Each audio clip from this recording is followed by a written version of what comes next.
Olá a todos, meu nome é Melissa Aristizábal e hoje eu vou falar sobre o trabalho de TCC que está intitulado de Modelo Experimental de um Microgerador Solar Termoelétrico STEG para a captação de energias residuais Energy Harvesting, o qual foi orientado pelo professor Jorge Javier Jiménez Ledesma e co-orientado pelo professor Osvaldo Ideo Ando Jr. É importante explorar recursos alternativos para diversificar a matriz energética. Atualmente, o Energy Harvesting é objeto de estudo devido ao seu potencial em obter, converter e gerenciar energias disponíveis de uma fonte disponível no meio ambiente. Um método promissor é o acoplamento de um PVG, gerador fotovoltaico, a um gerador termoelétrico, já que este PVG vai ter uma energia térmica que vai ser passada como calor hacia esse gerador termoelétrico que, também acoplado a um dissipador de calor, pode gerar um gradiente de temperatura.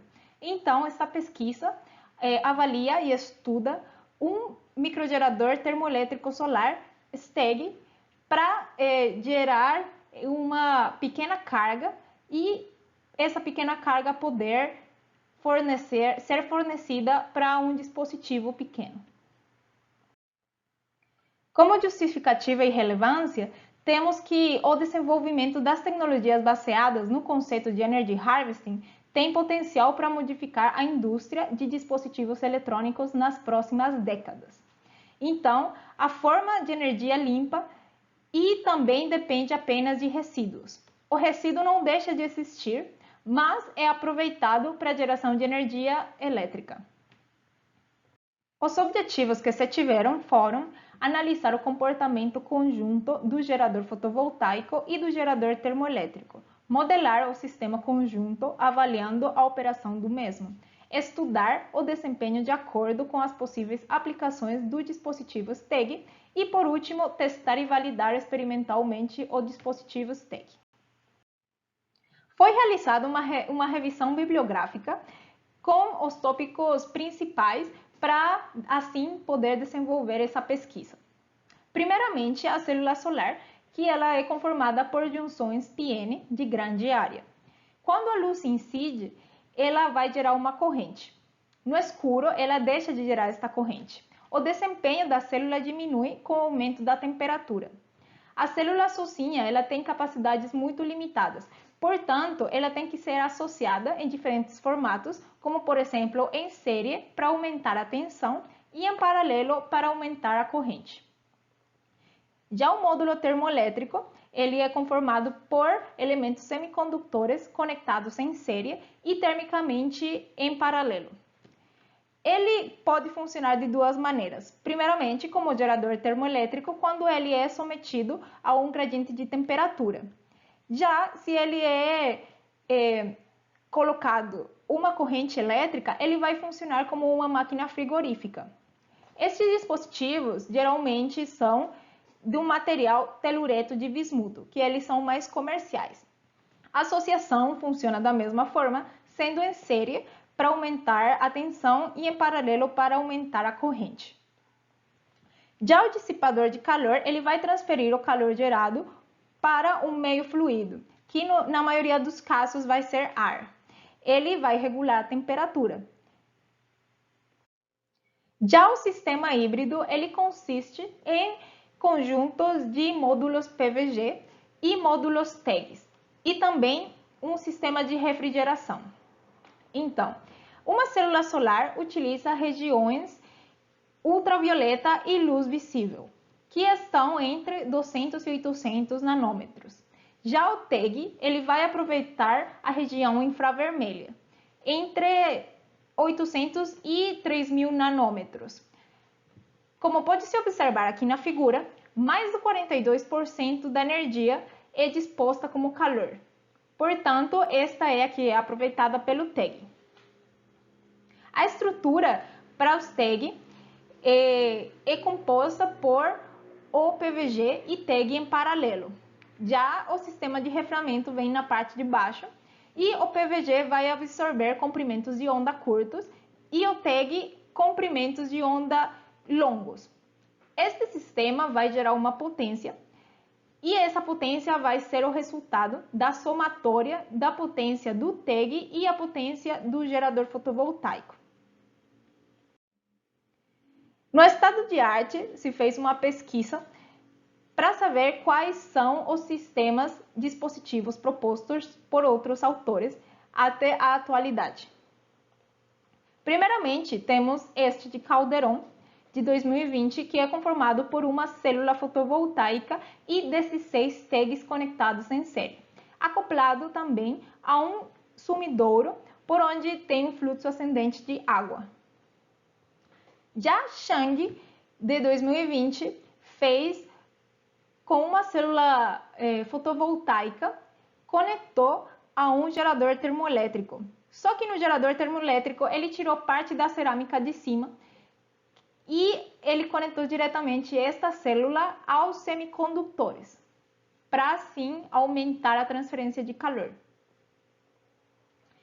Jin, de 2018, colocou o gerador fotovoltaico em cima de uma placa de cobre, seguido dos termoelétricos e o dispositivo dissipador de calor. Pelo dispositivo dissipador de calor, vai estar passando água, que é bombeada. Já Bjork, ele acoplou somente a placa fotovoltaica a um gerador termoelétrico. E por último, temos Vieira, que utilizou uma placa muito maior, com um dissipador de um tamanho também maior. E utilizou também 16 TEGs em série.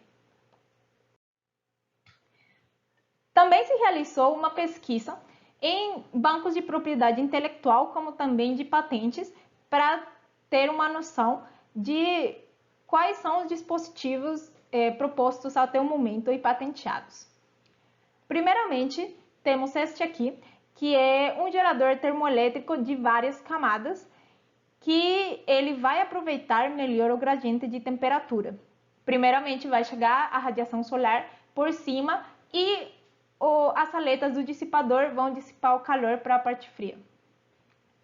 Temos o seguinte, de 2010, que é um gerador elétrico portátil dobrável, composto por um prato dobrável, que é parabólico, e ele atua como um concentrador solar.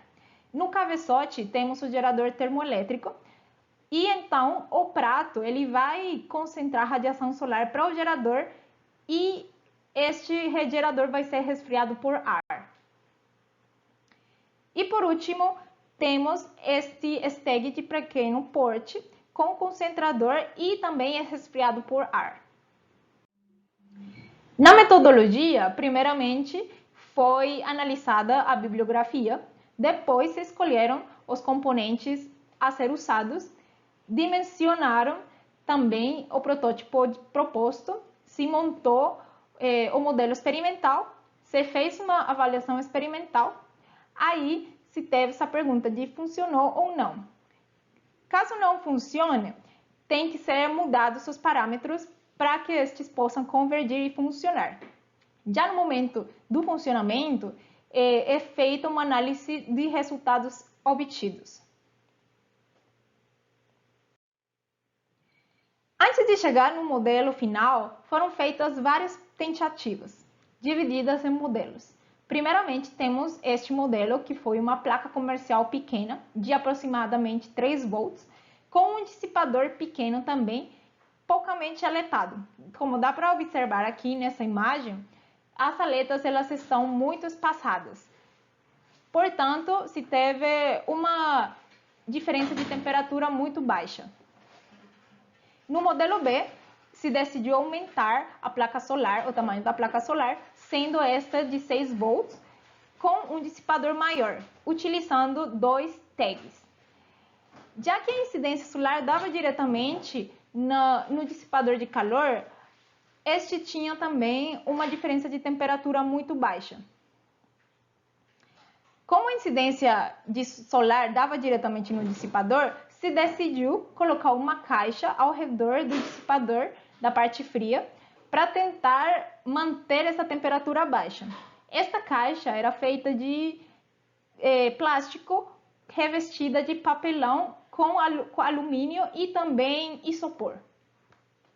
Mas, ao passar do tempo, cada que tinha mais incidência solar, a caixa por dentro ia esquentando mais, no qual ia baixando essa diferença de temperatura. No modelo D, já se fez com células solares, 2 células solares, só que um modelo pequeno.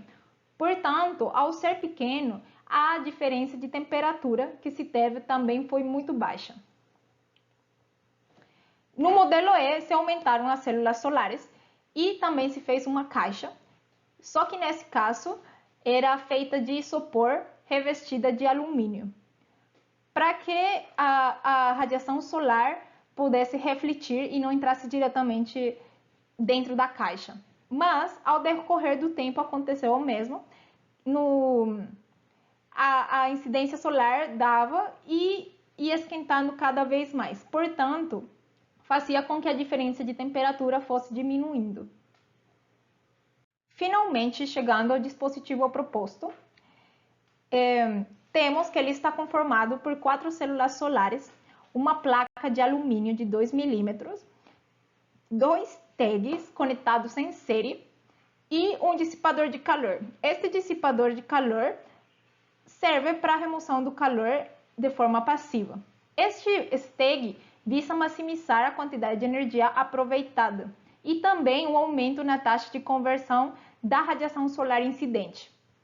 A energia térmica residual não aproveitada passa para o dissipador, e este dissipador serve também como estrutura de suporte para o dispositivo. A modelagem experimental se baseia na construção física do dispositivo proposto. Os testes foram realizados em Porto Alegre, com uma duração de 7 horas diárias, desde as 10 da manhã até as 5 da tarde, no verão. E aqui temos uma tabela com os equipamentos que foram utilizados para o dispositivo. Primeiramente, 4 células solares que foram conectadas em série, 2 módulos termoelétricos também conectados em série, isolante EVA, pasta térmica, multímetros, termômetros infravermelhos, uma placa de alumínio, dissipador de calor, resistor de 10 ohms e 5 watts, uma placa de isopor, papel alumínio, placa de plástico e 2 coolers de 12 volts. Primeiramente, os tags foram colocados ao dissipador de calor por meio do uso de pasta térmica. Esta pasta térmica é para evitar a formação de bolhas de ar e ter uma maior transferência de calor. Ao redor desses tags foram colocados isolantes EVA, para evitar que o calor da parte de cima chegue até o dissipador e maximizar o gradiente de temperatura. Para isso mesmo, se colocou também um isolante com isopor ao redor, para evitar também que o calor chegue até o dissipador. E ao redor desse isopor se colocou papel alumínio para que a radiação solar seja refletida. Depois, na placa de alumínio se colocaram as 4 células conectadas em série, usando também pasta térmica. Esta pasta térmica tem que ser aplicada uniformemente para evitar assim que tenha pouco contato. O ideal é ter o máximo contato possível para ter uma maior transferência de calor. Depois se colocou uma placa de plástico por cima do alumínio e também a placa de alumínio se colocou por cima dos tags, utilizando novamente pasta térmica. Por último, o dispositivo se colocou a um circuito utilizando o resistor de 10 ohms com 5 watts para poder realizar as medições referentes ao circuito fechado. Nos resultados, aqui temos que essa tabela mostra os dados medidos nas fases quente e fria, como também as potências. Então, esses resultados foram os que se obtiveram no laboratório de céu aberto. Foram testados em duas configurações, sendo sem ventilação e com ventilação. Também temos em conta que se tiveram algumas interferências, que estas geram resistências, como por exemplo resistências de contato, que vão depender da rugosidade da superfície. E essas resistências de contato vão diminuir quando a rugosidade diminui e a pressão aumenta. Portanto, aqui olhando para esse nível de pico, que seria 1 hora, podemos ver que a diferença de temperatura com ventilação chega a ter 21,5 e sem ventilação de 9, mas ainda assim é maior em comparação com as outras diferenças de temperatura nos outros horários. E para estes foi que se obteve uma potência do dispositivo de 1 watt com ventilação e 0,98 sem ventilação.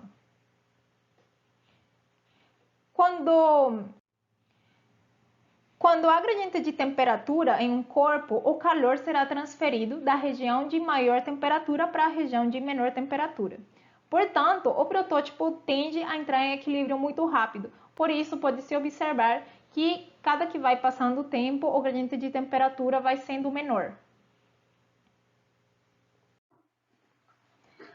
Nessa gráfica se mostram os dados obtidos da tabela mostrada anteriormente, sendo a potência fornecida pelos dispositivos TEG e PVG. Lembrando que estes dados foram obtidos com o dispositivo montado conjunto, só que os dados foram tomados separadamente de cada contribuinte.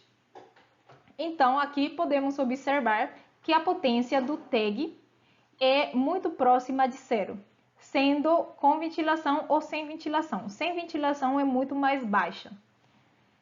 Já a potência gerada pelo gerador fotovoltaico sem ventilação, que são esses pontos pretos, é aproximadamente 1, que também é baixa, e com ventilação vai ser muito próxima também. Já a potência gerada pelo STEG com ventilação, ela vai ser a maior de todas devido a que a ventilação ela vai gerar um maior gradiente de temperatura entre a fase fria e a fase quente. Já o STEG sem ventilação tem a potência muito próxima do gerador fotovoltaica sem ventilação, devido a que este painel é o maior contribuinte para essa potência, já que a potência do TEG é tão baixa que não contribui quase nada. Então, a potência do STEG sem ventilação é a maioria do gerador fotovoltaico. Essa baixa potência no TEG se dá pela diferença de temperatura, já que é muito baixa, então não temos uma potência alta.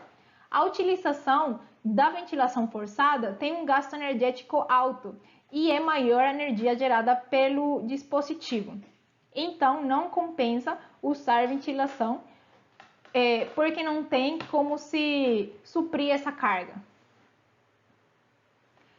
Aqui, nesse outro gráfico, temos a potência elétrica do STEG em função da diferença de temperatura no TEG. Então, pode-se observar que quanto maior for o gradiente de temperatura entre as faces, maior será a potência gerada. Então, nessa parte azul, nesses pontos azul, pode-se observar que é com ventilação. E temos maiores potências, já que temos maiores diferenças de temperatura. Sem ventilação, o gradiente de temperatura é muito mais baixo. Portanto, a potência vai ser menor. E, como considerações finais, temos que por meio dos testes se demonstrou que se precisa de uma refrigeração externa com um gasto energético baixo. A energia desperdiçada pode ser regenerada e utilizada no próprio local. Os sistemas solares híbridos com TEG podem ser considerados úteis econômicos e tendo em vista sua facilidade de operação, também de aplicação, peso, tamanho e simplicidade.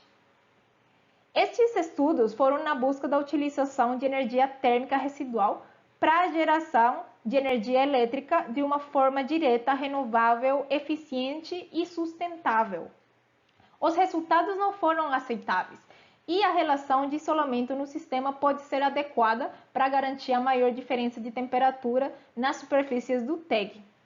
Mas tem-se certeza que com um financiamento pode-se chegar a obter melhores condições e obter melhores resultados. Como trabalhos futuros, se sugere um aperfeiçoamento no dispositivo em termos do arranjo, como adicionar a utilização de lentes Fresnel na superfície do PVG para concentrar a maior incidência solar no PVG, como também melhorar a camada de isolamento entre o PVG e o dissipador de calor, para que haja uma maior diferença de temperatura, e procurar uma alternativa de baixo consumo energético. Muito obrigada!